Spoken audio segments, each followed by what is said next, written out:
오늘은 저와 함께 디모데전서 5장 말씀을 함께 나누도록 하겠습니다. 아시다시피 이 디모데전서는 이 에베소 교회의 리더로서 교회를 섬기는 이 디모데에게 보낸 사도 바울의 편지입니다. 당시 에베소 교회에 몇 가지 문제점들이 있었습니다.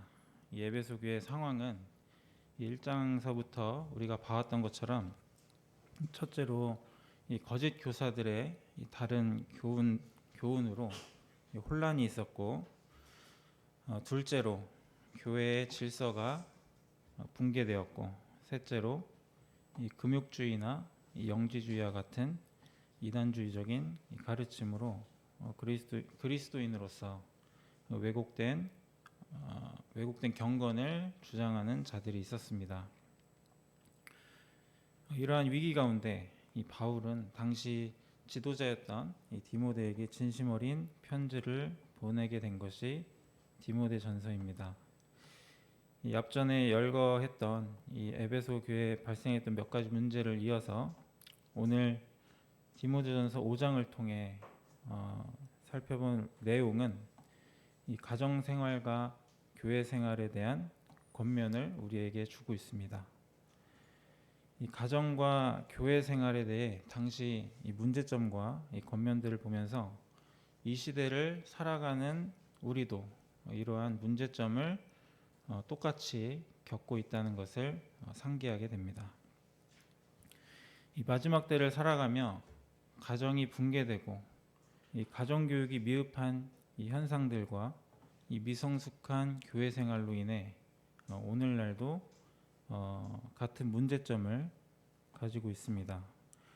오늘 말씀들로 통해서 우리가 겪고 있는 문제를 솔직하게 내려놓고 우리의 믿음과 생각들을 점검하면 좋겠습니다.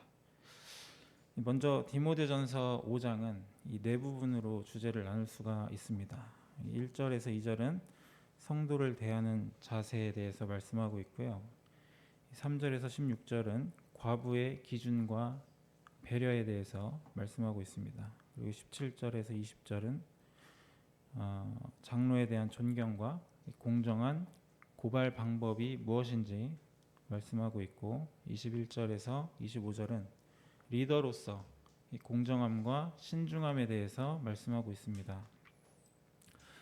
그렇다면 이 사도 바울은 이 성도를 대하는 방법에 대해서 디모데에게 그리고 우리에게 어떻게 제시하고 있는지 함께 나누도록 하겠습니다. 1절에서 2절 말씀을 읽도록 하겠습니다. 늙은이를 꾸짖지 말고 권하되 아버지에게 하듯하며 젊은이에게는 형제에게 하듯하고 늙은 여자에게는 어머니에게 하듯하며 젊은 여자에게는 온전히 깨끗함으로 자매에게 하듯하라. 이 성도를 대하는 자세에 대해서 말씀을 하고 있습니다. 이 사도 바울은 이 늙은이와 늙은 여자에게 아버지와 어머니에게 하듯하고 이 젊은이와 젊은 여자에게는 형제와 자매에게 하듯하라고 권면하고 있습니다. 이 아버지와 어머니 그리고 형제 자매는 모두 가족의 구성원들입니다. 바로 모든 성도에게 가족같이 대하라는 것입니다. 그렇다면 가족을 대하듯이 하는 것은 과연 어떻게 하는 것일까요? 이 하나님을 믿지 않는 자들도 이 가족을 대하는 방법에 대해서 알고 있습니다. 성경에서 말하는 가족을 대하는 방법에 대해서는 이 인간적인 효와 도리로는 부족함이 있을 것입니다. 그렇다면 하나님을 믿는 자로서 우리는 성경을 기준으로 이 말씀에 순종해야 할 것입니다.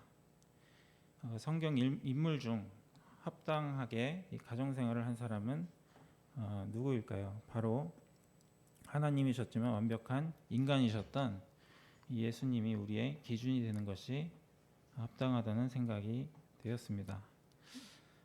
예수님께서도 가족이 있으셨습니다. 육신의 부모와 형제 그리고 제자들이 있었는데요. 첫 번째로 이 독생자 예수님을 이 땅에 보내신 아버지 하나님께 이 예수님께서 어떻게 대하셨는지 살펴보도록 하겠습니다. 그리고 육신의 어머니인 이 마리아에게 어떻게 대하셨는지, 그리고 제자들에게 어떻게 형제 자매와 같이 대하셨는지 이 기록된 말씀들을 살펴보면서 과연 우리의 기준이 되시는 예수님께서 가족에게 어떻게 대하셨는지 살펴보도록 하겠습니다. 첫 번째로 예수님께서는 아버지 하나님에 대한 경외심이 있었습니다. 예수님께서는 하나님을 아버지라고 표현하고 있습니다. 요한복음 17장에 하나님께 기도하는 내용을 보면 예수님께서는 하나님께 아버지라고 표현하고 있습니다. 이 헬라어에는 이 문법적으로 존칭은 없지만 모든 언어에는 이 문법과 이 단어를 사용하는 이 위치로 이 충분히 존칭으로서의 뉘앙스를 표현할 수가 있습니다. 요한복음 17장 1절의 내용을 잠시 읽어보면 예수께서 눈을 들어 하늘을 우러러 이르시되 아버지여 때가 이르렀사오니 아들을 영화롭게 하사, 이렇게 말씀하고 있는데요. 아버지여 라고 부르시고 자신을 아들이라고 표현하며 자신을 낮추시는 것을 볼 수 있습니다. 이와 같이 예수님께서는 아버지에 대한 경외심이 있으셨습니다. 두 번째로 예수님께서는 아버지 하나님께 언제나 순종하셨습니다. 누가복음 22장 42절에서 내 뜻대로 마시옵고 라는 이 표현을 통해서 이 십자가에 대한 고통보다 하나님의 뜻을 언제나 순종하는 태도를 가지셨음을 보게 됩니다. 세 번째로 아버지와 친밀한 관계를 유지하셨습니다. 마가복음 14장 36절을 통해 아빠 아버지여 라고 하나님을 부르시는 모습을 보며 이 아빠라는 단어를 사용하시며 아버지를 친근하게 부르시는 모습을 볼 때 예수님께서는 하나님께 친근한 태도를 보이셨습니다. 마지막으로 예수님께서는 아버지 하나님께 영광을 돌리는 태도를 가지고 계셨습니다. 요한복음 17장 4절을 통해 아버지께서 하라고 하신 일을 내가 이루어 라고 말씀하시며 이 사명을 이루심으로 하나님께 영광을 돌리는 것을 삶의 목적으로 여기셨습니다. 교회 안에는 이 남녀노소 불문하고 다양한 연령층의 이 사람들이 있습니다. 특별히 나이가 많은 형제님께 성도는 아버지를 대하는 것과 같이 대하는 것이 합당합니다. 그리스도인으로서 아버지를 대하는 이 태도에 대해서는 우리 주님께서 어떻게 하셨는지 그대로 따라하면 될 것입니다. 정리하면 아버지를 대하는 것이란 경외하고 순종하고 친근하게 다가가고 영광을 돌리는 것입니다. 하지만 이 영광을 돌리는 것은 사람이 아닌 오직 하나님께 해야 하는 것입니다. 그렇기 때문에 이 성도를 아버지께 대함과 같이 경외하고 순종하고 친근한 관계를 유지하되 이렇게 하는 이유는 오직 하나님께 영광을 위해 하는 것임을 기억해야 합니다. 이와 같이 우리가 교회 안에 어르신을 아버지처럼 대한다는 것은 인간적인 예의를 차리는 것뿐만 아니라 그리스도인으로서 경외함과 존중 그리고 진심 어린 친밀함과 순종의 태도로 대하는 것이고 이것이 하나님께 영광이 됩니다. 이번에는 예수님께서 육신의 어머니였던 마리아에게 어떻게 대하셨는지 살펴보도록 하겠습니다.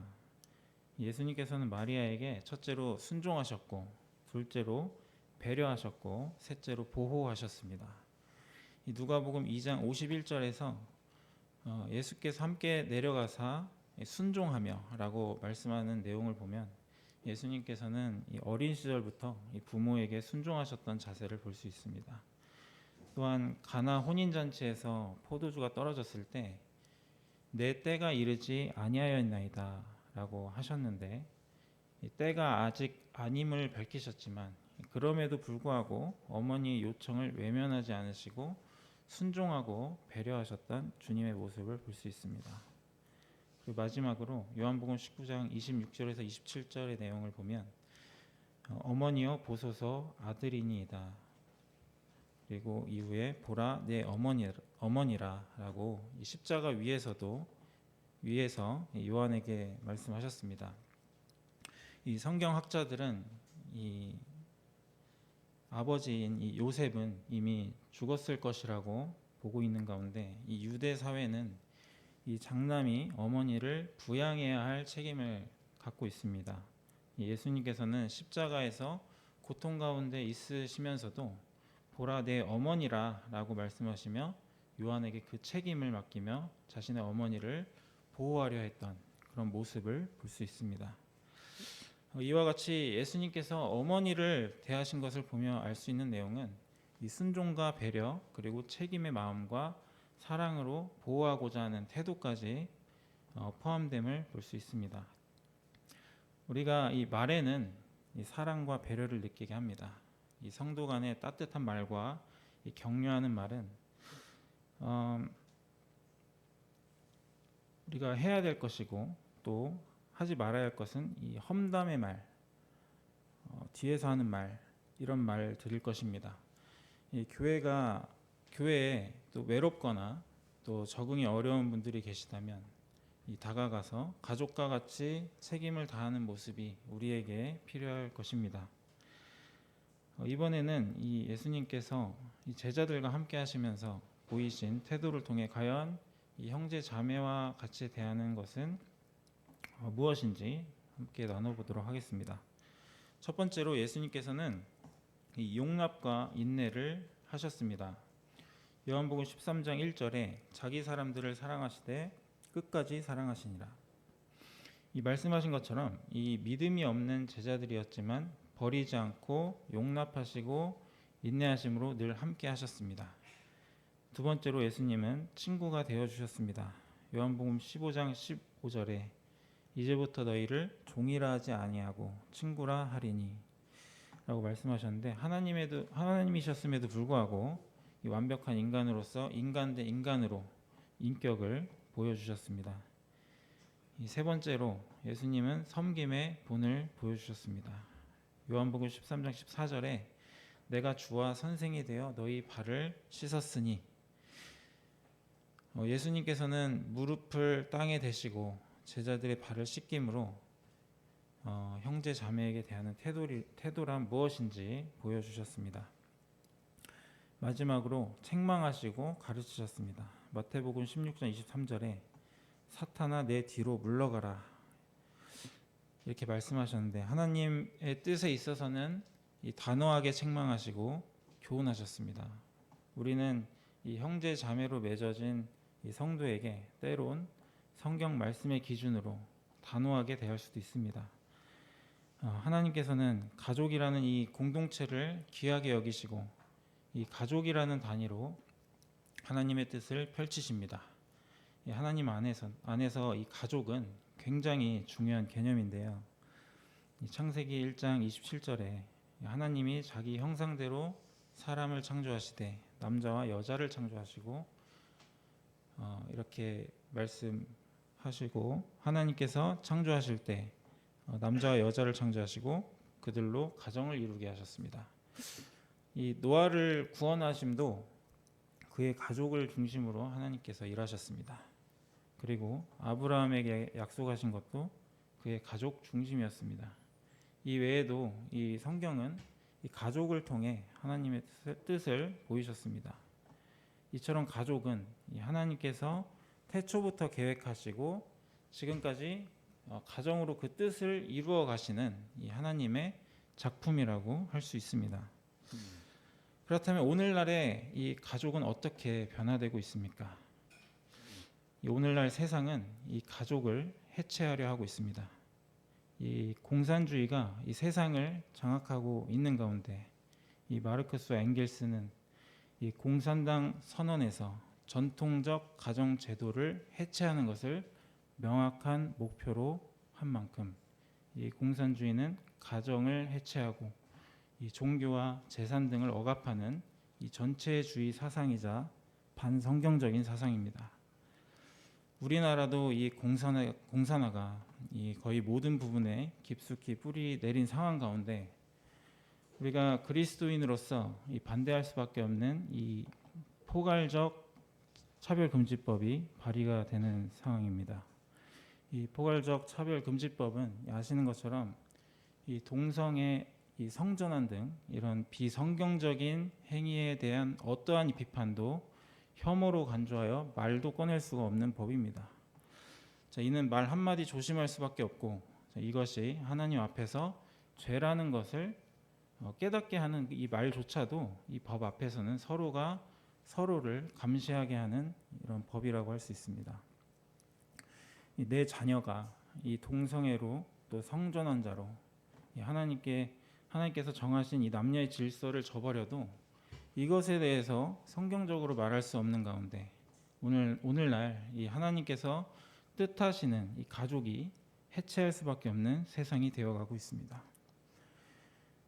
사랑은 용납하고 격려하고 위로하는 것입니다. 하지만 어디까지나 하나님 안에서 하는 것이 사랑입니다.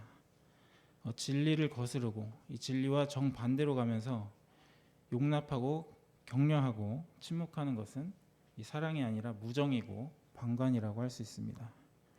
예수님께서는 하나님의 뜻을 거스르는 이 베드로에게 사탄아 물러가라고 단호하게 말씀하셨습니다. 사실 베드로는 인간적인 마음으로 예수님께 나아갔을지도 모릅니다. 그렇지만 이 진리 앞에서는 예수님은 단호할 수밖에 없으셨습니다. 왜냐하면 그것이 바로 사랑이었기 때문입니다. 사탄은 끊임없이 우리를 하나님께 나아가지 못하게 할 것입니다. 이 진리 앞에서 단호하게 들릴 수 있는 이 사랑의 말을 이제 법과 제도를 이용해서 말조차 하지 못하게 하고 있습니다. 이 법과 제도뿐만 아니라 이 사람의 마음을 세뇌시켜서 이 분위기를 만들고 또 그 안에서 진리를 전파하는 것을 어렵게 만들고 있습니다. 이 아버지에게 하듯 하고 어머니에게 하듯 하고 형제 자매에게 하듯 하라는 이 단순한 말씀을 들어도 이제는 이해하지 못할 날이 올 것입니다. 이해하지 못할 뿐만 아니라 이 하나님의 말씀에 대적하는 말을 듣는 날이 올 것입니다. 이 세상에서 이 진리를 아는 자는 우리 그리스도인밖에 없습니다. 왜냐하면 우리는 세상의 진짜 진리이신 하나님을 아는 자이기 때문입니다.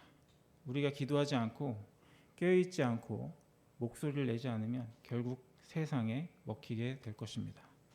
우리가 기도하고 깨어 있어야 가족도 잃지 않게 될 것입니다. 다음으로 이 가정 생활을 어떻게 해야 하는지 말씀하고 있는데요. 이 3절에서 16절 이 과부에 대한 이 배려와 이 기준에 대한 말씀을 나누도록 하겠습니다. 제가 3절에서 16절까지 말씀을 읽도록 하겠습니다.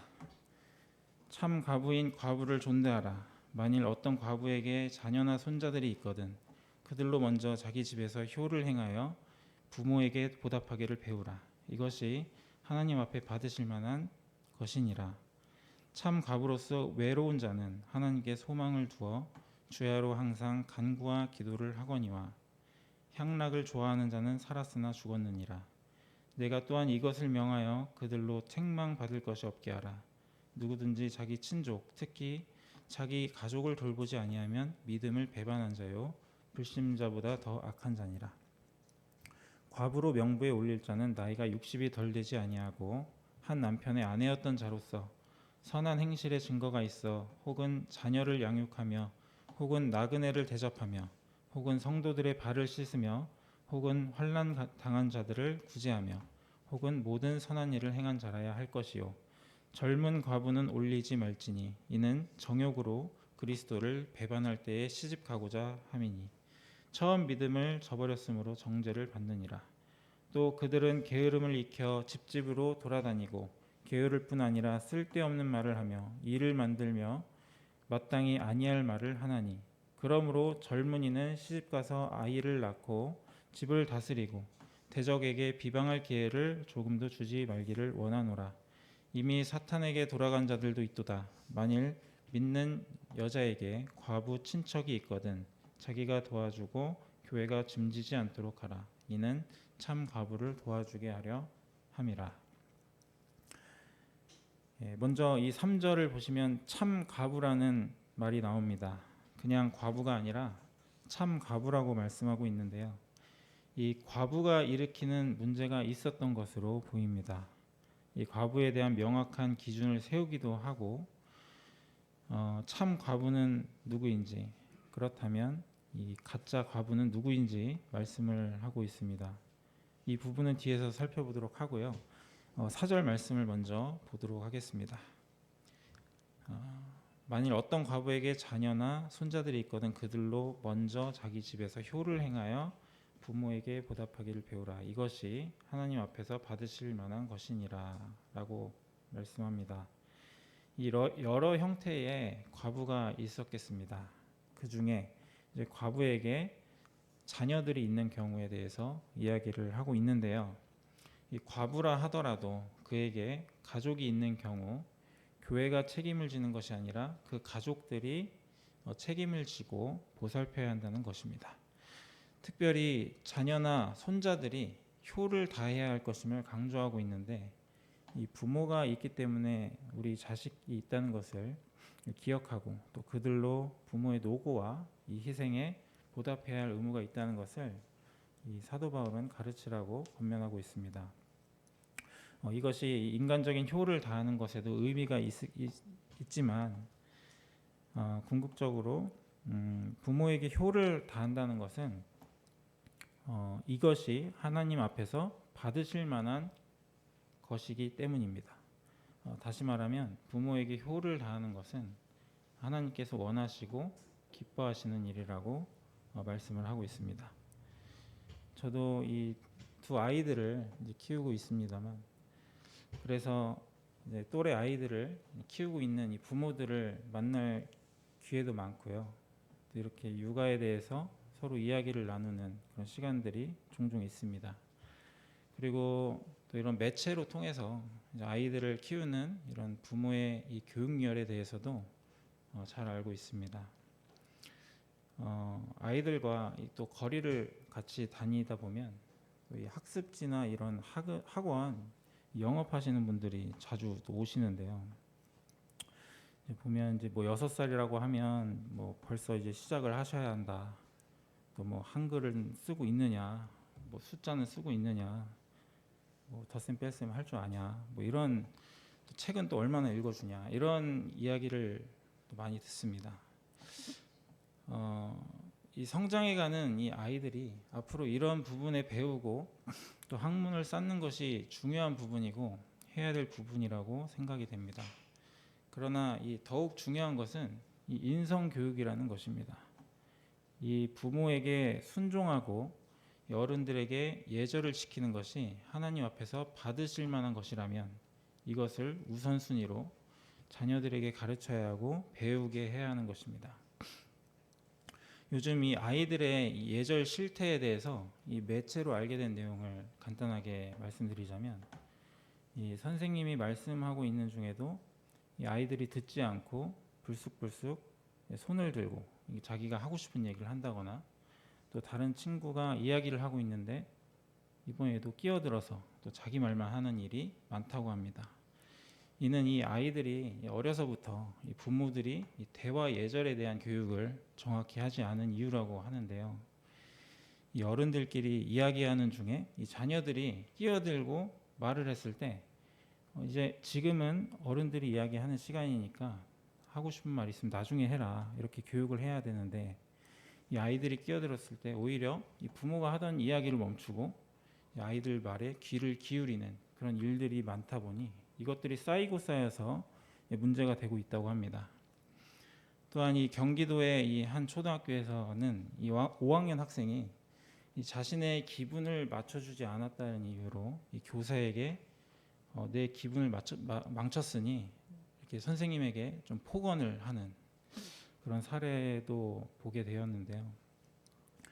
이 아이들의 교육에 대해서는 참 저도 부족한 점이 많고 아이들도 아직 어려서 아는 것이 많지 않지만, 이 사회적인 문제들을 보아 이 인격적인 이 교육보다는 이 성적과 이 경쟁을 위한 이런 교육에 더 우선시하는 그래서 인격적으로 이제 교육을 소홀히 하는 그런 경향이 있음을 보게 되고, 또 이것들이 문제가 되는 사례를 많이 접하게 됩니다.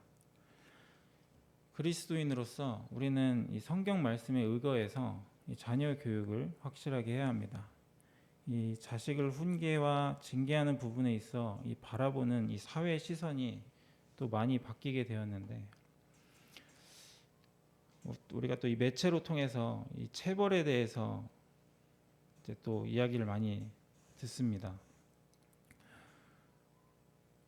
그래서인지 이제 저희 아이들을 어떤 사람이 많은 장소나 그런 곳에서 이 체벌을 해야 될 때가 생기면 오히려 이 다른 사람의 눈치를 보게 되는 그런 경험을 하게 되는데요. 이 말씀에는 분명 이 회초리와 꾸지람이 지혜를 준다고 말씀하고 있고, 이 매를 아끼는 자는 자식을 미워하는 것이고, 자식을 사랑할수록 근신함과 근신함으로 징계한다고 말씀하고 있습니다. 이 사랑은 이 무조건적인 이 수용이 아니라 이 올바른 훈계와 경계로 이 자녀를 보호하는 것이고, 훈계는 아이의 영혼을 살리는 일입니다. 우리는 이 세상 속에서 이 지혜롭게 처신하면서 이 말씀에 의거해서 이 순종하고 이 결정을 해야 할 것입니다. 다음으로 이 과부들로 인해 생긴 이 문제점들이 있는데, 이 점들에 대해서 알아보도록 하겠습니다. 이 3절에 이 참 과부를 존대하라라고 말씀하고 있습니다. 먼저 과부는 남편이 죽고 없는 자입니다. 여기서 이제 참 과부라 하면 첫 번째, 하나님께 소망을 두는 자라고 말씀하고 있습니다.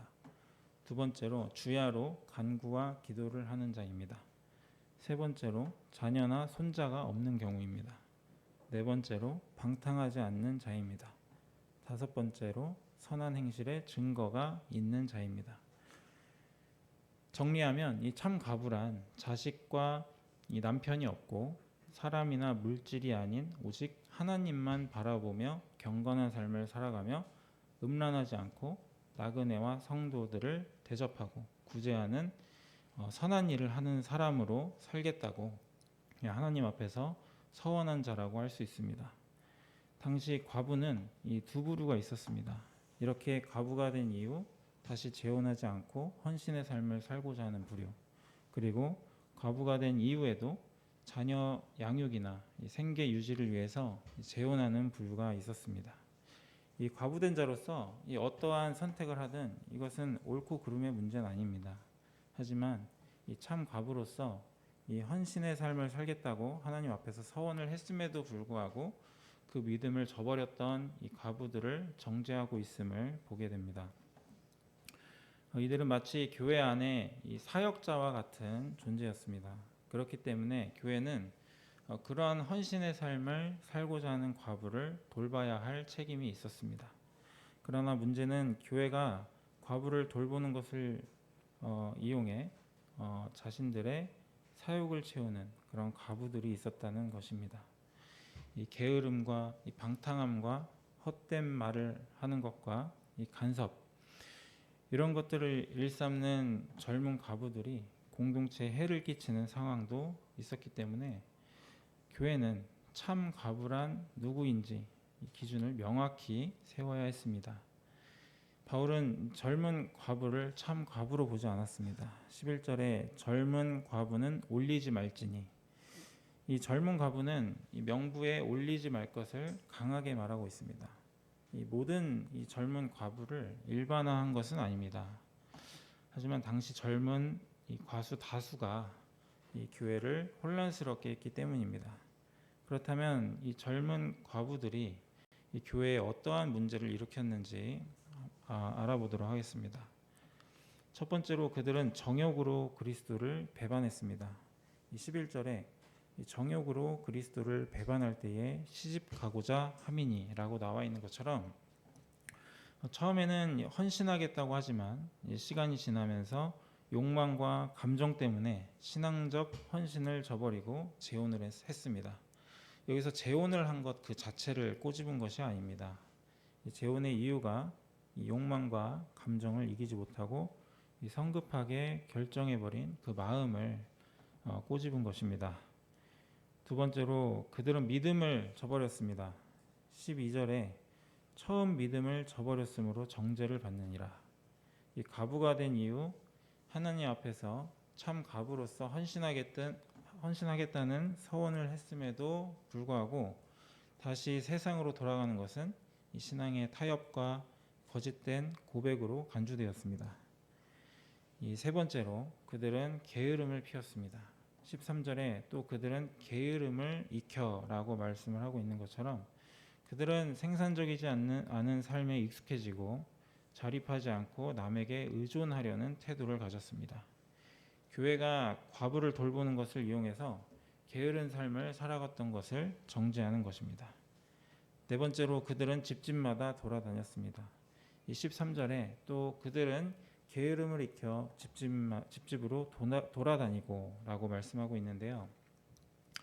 이 집집으로 돌아다닌다, 이 헬라 원어를 살펴보면 이 목적 없는 방문과 쓸데없는 외출의 의미를 갖고 있다고 합니다. 또한 이 몇몇 학자들은 이 자신의 그런 음욕을 해소하기 위해서 집집마다 다니며 외출을 했을 여지도 다분하다고 이야기하고 있습니다. 이러한 행위는 이 한 공동체 내에 이 불필요한 소문이나 이 사생활을 침해함으로써 이 사람과 사람 간의 이 혼란을 야기하고 또 그런 많은 문제들이 일어날 것이기 때문에 바울은 이것을 문제로 지적했습니다. 다섯 번째로 그들은 헛된 말을 즐겼습니다. 한마디로 이 집집마다 다니면서 이 수다를 떨었다라는 말입니다. 23절 후반절에 이 쓸데없는 말을 하며 일을 만들며 마땅히 아니할 말을 하나니라고 말을 하고 있는데요. 이는 이 공동체 안에서 불필요한 말, 예를 들면 이 남의 험담을 한다거나 남의 일에 간섭을 하는 그런 교회 안에서 다툼을 유발하고 더 나아가 이 분열을 조장하는 문제로 발전할 수 있었기 때문에 바울은 이것을 문제로 삼았습니다. 이와 같은 문제를 일으키다 보면 이 15절의 내용처럼 이 사탄에게 미혹되어 떠나게 됩니다. 오늘날 우리가 이 말씀을 통해 배워야 할 삶의 태도는 무엇일까요? 먼저 이 감정보다 말씀에 뿌리 내린 헌신이 필요하다는 것입니다. 주님을 따르겠습니다 라는 고백은 누구나 할 수 있지만 그것을 끝까지 지키는 사람은 많지 않습니다. 헌신은 이 감정이 아니라 이 책임과 결단으로 이루어져야 합니다. 두 번째, 하나님 앞에서 정결한 삶을 살아가야 합니다. 이 젊다고 방황해도 된다는 것은 이 세상의 논리입니다. 하나님은 연령이 아니라 이 마음의 중심과 삶의 열매를 보십니다. 이 젊을수록 더욱 자기 절제와 경건이 필요합니다. 남녀가 이 단둘이 만남을 갖는 것도 이 절제해야 될 이유 중 하나입니다. 세 번째, 목적 없는 삶이 아닌 이 부르심에 합당한 삶을 살아야 할 것입니다. 이 디모데전서 5장 13절에 게으름을 익혀 집집마다 돌아다니고 간섭하기를 좋아하나 이렇게 나오는데 이 게으름은 단순한 나태함이 아니라 이 공동체에 이 악영향을 주는 죄라고 할 수 있습니다. 이 뒤에서 성도를 판단하거나 또 험담을 하는 일도 절대로 하지 말아야 할 것입니다. 네 번째로 진짜 신앙은 조용한 기도와 섬김입니다. 이 참 과부는 주야로 기도하며 하나님을 의지하는 사람이라고 했습니다. 이 요라는 말이 아니라 이 보이지 않는 자리에서도 드리는 그런 기도와 이런 사랑의 손길이 진짜 헌신이라고 할 수 있습니다. 이 수다와 이 간섭 그리고 이런 소문 이런 것들은 모두 교회를 병들게 하는 독소입니다. 이 교회를 살리는 사람은 자기 말보다 남의 영혼을 세워주는 사람일 것입니다. 특별히 이 게으름에 대해서 덧붙이자면 이 게으름은 태도의 문제라고 볼 수 있습니다. 우리가 누군가와 일을 하거나 간단한 알바를 할 때에도 그 사람의 실력보다 이 태도를 더 중요시합니다. 이 맡겨진 일에 대해서 이 진지한 태도를 임하는 사람, 또 잠시 편의점 알바를 하더라도 이 시간만 채우는 것이 아니라 이 맡겨진 일에 대해 책임을 다하는 것은 이 태도의 문제입니다. 우리는 그런 사람들에게 신뢰를 하고 또 그러한 태도를 가진 사람은 어디에 있든 이 성공할 가능성이 높습니다.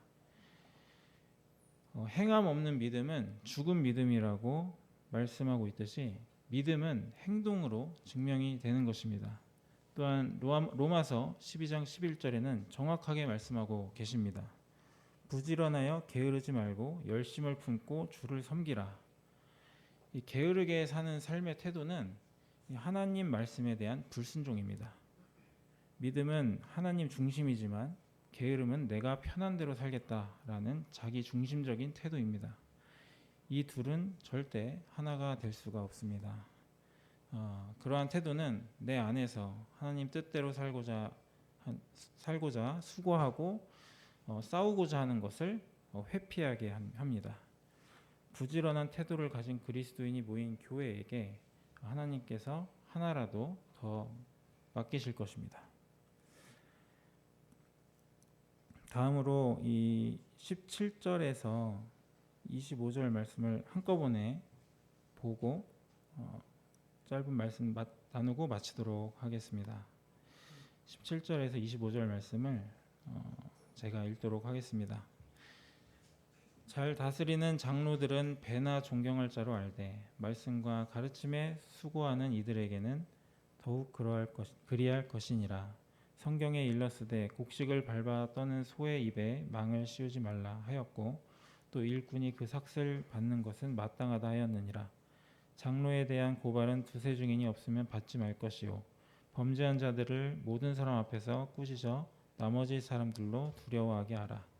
하나님과 그리스도 예수와 택하심을 받은 천사들 앞에서 내가 엄히 명하노니 너는 편견 없이 이것들을 지켜 아무 일도 불공평하게 하지 말며 아무에게나 경솔히 안수하지 말고 다른 사람의 죄에 간섭하지 말며 내 자신을 지켜 정결하게 하라. 이제부터는 물만 마시지 말고 내 위장과 자주 나는 병을 위하여는 포도주를 조금 쓰라. 어떤 사람들의 죄는 밝히 드러나 먼저 심판에 나아가고 어떤 사람들의 죄는 그 뒤를 따르나니 이와 같이 선행도 다 밝히 드러나고 그렇지 아니한 것도 숨길 수 없느니라. 17절에서 20절까지는 이 성도들에게 하는 권면으로 이 장로들을 존경해야 함을 말씀하면서 이 범죄한 장로들을 고발할 시 공정한 방법을 말씀하고 있습니다. 그리고 21절에서 25절은 장로들에게 하는 말씀으로 이 공정함과 신중해야 할 것을 권면하고 있습니다. 먼저 성도들에게 권면합니다. 장로들에게 배로 존경해야 합니다. 그들은 교회를 다스리는 영적 리더입니다. 이 영적 리더로서 개인적 영성뿐만 아니라 이 교회를 생각하는 이 영적 싸움의 최전선에 서 있는 사람들입니다. 요즘같이 바쁜 이 현대 사회에서 자신만 생각해도 이 벅차는 세상에 이 자신뿐만 아니라 이 성도를 위해 가르치고 훈련하는 이들은 하나님께 헌신하고자 이 서원한 자들이라 할 수 있습니다. 우리는 그들에게 순종하고 존경할 이유가 합당합니다. 그러나 우리 모두 사람이기 때문에 이 서로의 이 연약한 부분에 대해서 용납하지 못하고 지적하고 또 수근수근 할 수 있습니다. 하지만 성도가 장로들에게 해야 할 자세는 그들의 수고를 기억하며 감사해야 할 것입니다. 그럼에도 불구하고 이 19절에 장로를 고발할 시 방법을 또 제시해주고 있는데요. 이 장로의 범죄에 대해서 먼저 진위를 판단하는 것을 강조하고 있습니다. 장로는 앞장서서 이 말씀을 전하는 자로서 이 사람들 앞에 자주 서게 됩니다. 그렇기 때문에 또 이 시기와 또 억측이나 이런 비방에 노출이 되는 자리이기도 합니다.